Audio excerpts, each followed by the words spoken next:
Hello guys, welcome back to the channel Thermic, and I hope you are already enjoying my videos. So please give it a like and a subscribe too, and do consider it sharing in your class groups also. So मेरे 1000 subscribers होने वाले हैं अभी complete, तो मुझे यार एक एक सब्सक्राइब जब आता है ना तो literally it motivates me to make another video. And today I am going to talk about a topic which was very close to me from past 1 year, I would say, and I have worked very hard for it एक साल के लिए. And right now I'm talking about my M.Tech. मैं 2 साल के लिए नहीं कहूँगा, इसके पीछे एक रीज़न है. एक साल के लिए मैंने बहुत मेहनत करी थी, and I tell you why. मेरे दिमाग में क्या क्या थॉट्स थे मेहनत करते time, what were all the reasons behind it, what achievements were there, मुझे क्या फ़र्क पड़ा मेरे लाइफ में, मेरे लाइफस्टाइल में, और मेरे फ्यूचर पे उसका क्या इफेक्ट पड़ा. Everything I will going to talk about in this video. So yes, I am talking about my CGPA pointer right now. सो आज हम लोगों का फाइनल रिजल्ट आया है 4th सेमेस्टर का. तो फाइनल पॉइंटर अभी हाथ में हमारे, तो I show you guys my final pointer, and हर सेमेस्टर में कितना रहा था, कैसे किया था, सब कुछ. I talk about everything in this video. So stay connected, watch the whole video, give it a subscribe and I like to. तो चलिए स्टार्ट करते हैं बिना किसी देरी के. तो यार सबसे पहली चीज़ कि मेरा पॉइंटर कितना है, कितना था, और फाइनल कितना हुआ है अभी. तो फर्स्ट सेमेस्टर में मेरा पॉइंटर कुछ 9.4 के आसपास था. सेकेंड सेमेस्टर में 9.67 था, एंड थर्ड सेमेस्टर में it drop down to 9.2, and अभी करेंटली इट इज़ 9.4 समथिंग. तो 9.5 मान लेते हैं राउंड ऑफ करके. ओके, तो 9.4 मानना है तो वो भी मान लो यार, मतलब किसी को बुरा ना लगे ऐसा, तो ठीक है. तो ऐसा इसीलिए बिकॉज सेकेंड सेमेस्टर में मैंने बहुत ज़्यादा मेहनत करी थी. Because I am from BITS Pilani right now, working with Dover Corporation as a design engineer. तो ऐसा मैंने इसीलिए किया था बिकॉज बिट्स पिलानी में क्या सीन है कि सेकेंड सेमेस्टर तक का आपको पीएस मिलता है, प्रैक्टिस स्कूल. तो फिर आपको मेहनत करनी पड़ती है बिकॉज वो पॉइंटर के बेसिस पे आपको कंपनीज मिलती हैं डायरेक्टली. तो इसीलिए मैंने अपना पॉइंटर बनाया और बहुत मेहनत करी थी सेकंड सेमेस्टर तक, ताकि मेरे को बेस्ट वाली कंपनी मिल सके आराम से. तो सेकंड सेमेस्टर में batch topper, I was the batch topper. तो आई थॉट, मतलब ऐसा था कि पक्का था अपन को कि पीएस में कुछ ना कुछ तो मिल ही जाएगा, कुछ ना कुछ नहीं, पीएस में जो भी आएगा उसमें से बेस्ट तो जरूर मिल जाएगा मेरे को. तो इसीलिए मैंने बहुत ज़्यादा मेहनत करी थी. पहली चीज़ कि मैंने मेहनत क्यों करी थी. अब दूसरी चीज़ कि मैंने मेहनत मतलब करी ठीक है, बट सही से कैसे करी. बिकॉज बहुत सारे बच्चे होते हैं वो मेहनत करते हैं बट उनके पॉइंटर इतने बन नहीं पाते हैं, या फिर मेहनत बहुत करते हैं मैंने देखा, बट मैंने उतनी मेहनत भी नहीं करी थी कि मतलब एकदम दिन भर पढ़ रहे हैं. ठीक है, मैंने मेहनत करी थी यार, काफ़ी मेहनत करी थी, बट एकदम ही ज़्यादा नहीं. मतलब एवरेज से आई वुड से 80% तक. 80, अगर हाँ 10 का कोई स्केल है तो 8 तक की मेहनत मैंने करी थी, इतना मैं मानता हूँ. तो मैंने इफेक्टिवली बेसिकली काम किया था. क्यों? यार मैंने प्रोजेक्ट्स पे ध्यान दिया था ज़्यादा, बिकॉज और सब्जेक्ट्स पे भी दिया था, बट बेसिकली मैं दोनों को लेके ही चल रहा था. तो क्या होता है कि आप सब्जेक्ट्स अगर कवर कर रहे हो, सारे कॉन्सेप्ट्स क्लियर हैं, टीचर से बात कर रहे हो, तो आपको अच्छे प्रोजेक्ट्स के बारे में पता चलता है उनसे. बिकॉज टीचर जो आपके प्रोफेसर जो रहते हैं वो ऑलरेडी बहुत सारे प्रोजेक्ट्स पे काम कर रहे होते हैं, और उनके अंडर में सब प्रोजेक्ट्स मतलब बनते जाते हैं ऐसे छोटे छोटे, कि कोई नई प्रॉब्लम आ गई तो उस पर एक प्रोजेक्ट कर लिया आपने, तो उसमें पेपर भी पब्लिश हो जाता है. तो पहला paper I have already publish, दूसरे पेपर पे मैं काम कर रहा हूँ. तो ऐसे करके मैंने अच्छे प्रोजेक्ट्स भी बनाए यार काफ़ी, तो उससे भी मेरे को पॉइंट में काफ़ी मदद मिली. बिकॉज प्रोजेक्ट से काफ़ी वेटेज रहता है, वो डायरेक्ट मतलब पूरा 100% मिल जाता था मेरे को उसमें. तो वो चीज़ है. And if you talk about कि इफेक्टिव मेहनत क्या होती है, तो इफेक्टिव मेहनत ये होती है, मैंने बहुत बार ये चीज़ वीडियो में बताई भी है, आपको शायद याद होगी, कि जब क्लास में पढ़ाया जा रहा है तो आप रफ नोट्स बनाओ. जब रफ नोट्स बन जाए, क्लास खत्म हो जाए उस दिन की, तो शाम में बैठ के पहले उसी दिन का असाइनमेंट उसी दिन खत्म कर लो. बहुत अब मैं बातें थोड़ा खुल के बता सकता हूँ, बट पहले मैं नहीं बता पाता था because I was a part of an organization. But right now I try to tell everything.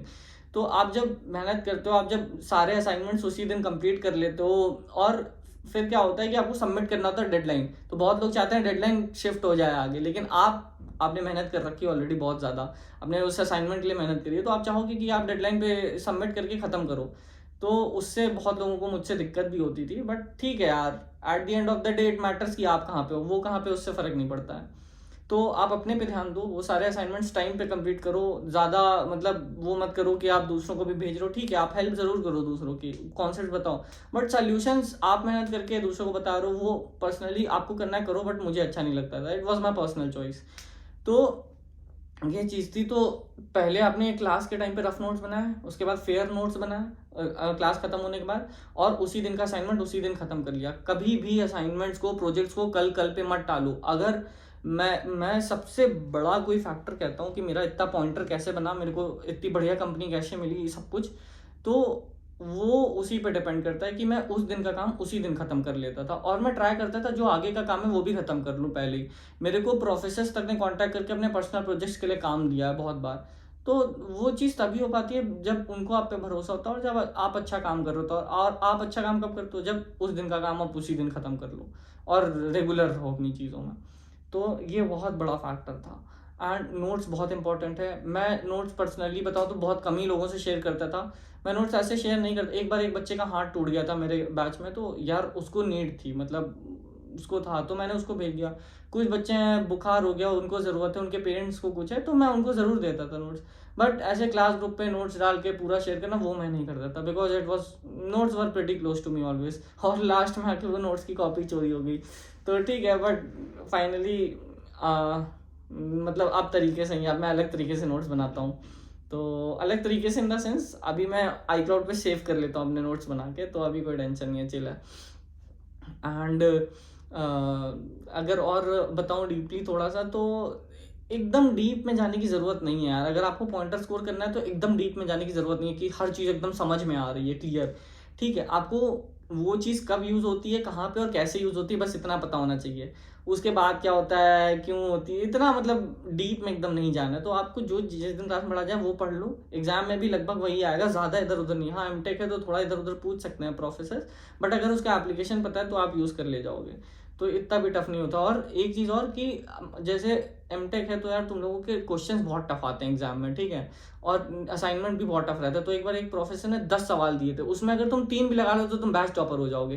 तो लोग यही गलती कर देते हैं कि लोग प्रेशर में आके एक भी नहीं लगा पाते। तो मेरा आदत था जितना लग रहा है लगाओ, एक सवाल पकड़ो तो लगाओ। मैं एक एक दिन तक एक सवाल लगाता रहता था।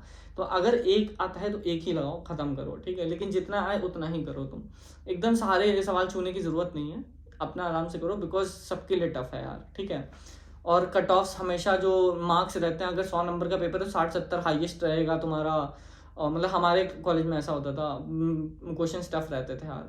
तो ये चीज़ें हैं, डीमोटिवेट नहीं होनी। मैं यार ट्राई कर रहा हूँ कि जितना मुझे पता है मार्क्स वार्क्स के बारे में, मैं इसी वीडियो में ऐसे रैंडमली सब बता दे रहा हूँ। अगर जो लोग वीडियो पूरा देखेंगे तो ऑब्वियसली वो अफेक्ट करेगा, और शायद मेरी बातें बाद में चल के याद आएँ। तो ये है। तो ये ऐसा था। एंड अगर मैं और बात करूँ कि और मैंने अलग से क्या किया था, तो मैं पर्सनली बताऊँ तो मैंने एक भी बुक नहीं खरीदी थी, मतलब मास्टर्स के टाइम पे।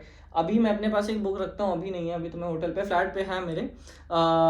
एक फ्लूइड मैकेनिक्स की वर्स्टिक कर एक है, और एक आध बुक्स और हैं, तो वो मैंने कंसिडर करी थी। बट ऐसा कुछ अलग से मैंने कॉलेज के टाइम पे नहीं खरीदा था। बस कॉलेज नोट्स, प्रोफेसर के नोट्स, और थोड़े बहुत ऑनलाइन अगर प्रोफेसर कोई सवाल कहीं से उठा के दे रहे हैं तो वहाँ से सवाल लगा लिए बस। और एक भी बुक नहीं खरीदी, एक भी बुक, मैं सही बताऊँ तो मैंने एक भी बुक का थ्योरी में से लाइन नहीं पढ़ा अपने मास्टर में, और मतलब मेरा इतना अच्छा पॉइंटर आया, सब कुछ आया, ठीक है। और जिन बच्चों के पॉइंटर नहीं है, आप उनसे पूछोगे वो कहेंगे भाई बुक मैंने ये ले ली, वो ले ली, लाइब्रेरी से ले ली, और सब पढ़ते थे वो लोग, ठीक है। बट यही चीज़ है, आप एकदम ऐसा गोल पे देख के पढ़ो। अगर पॉइंटर चाहिए तो कॉलेज के नोट्स और प्रोफेसर ये सब करो, ठीक है।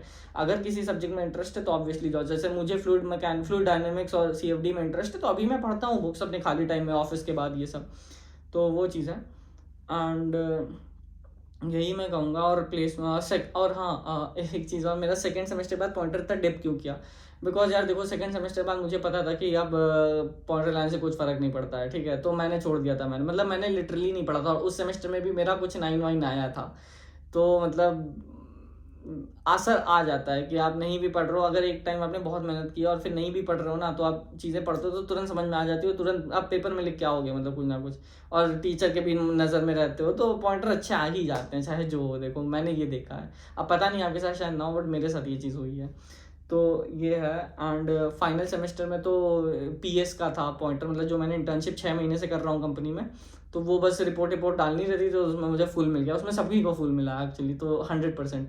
तो उससे मेरा पॉइंटर थोड़ा बढ़ गया। अभी कन्वोकेशन भी है 4 सितंबर को, मेरे को मेडल भी मिलेगा उसमें। बट देखते हैं, मतलब मेरा जाने का मन नहीं है सही बताऊँ तो। मतलब लाइफ में मेरे और चीज़ें हैं, I am focusing on freelancing कर रहा हूँ, और एक जगह मैं ऑनलाइन क्लासेस भी लेता हूँ, जॉब भी है मेरी 9 to 5, 9 to 6 एक्चुअली। वो डिपेंड करती है, प्रोजेक्ट बड़ा है तो 9 to 6, वरना 2-3 घंटे का ही काम रहता है दिन में। अगर मैनेजर ने देख लिया तो भाई दिक्कत कर देगा। ओके, एंड ये चीज़ें हैं, और बस यही कर रहा हूँ। घर पे था, अभी अभी बैंगलोर वापस आ गया हूँ, तो अभी यहाँ पे रह रहा हूँ। तो I hope you like this video, और सब्सक्राइब जरूर करना यार, 1000 जल्दी से हो जाए तो this channel will get monetized, and earning भी होने लगती है उससे। ज़्यादा नहीं होती है, it won't affect me, but still it will be a source of motivation for me always. तो thank you, and do watch my videos. See you, bye.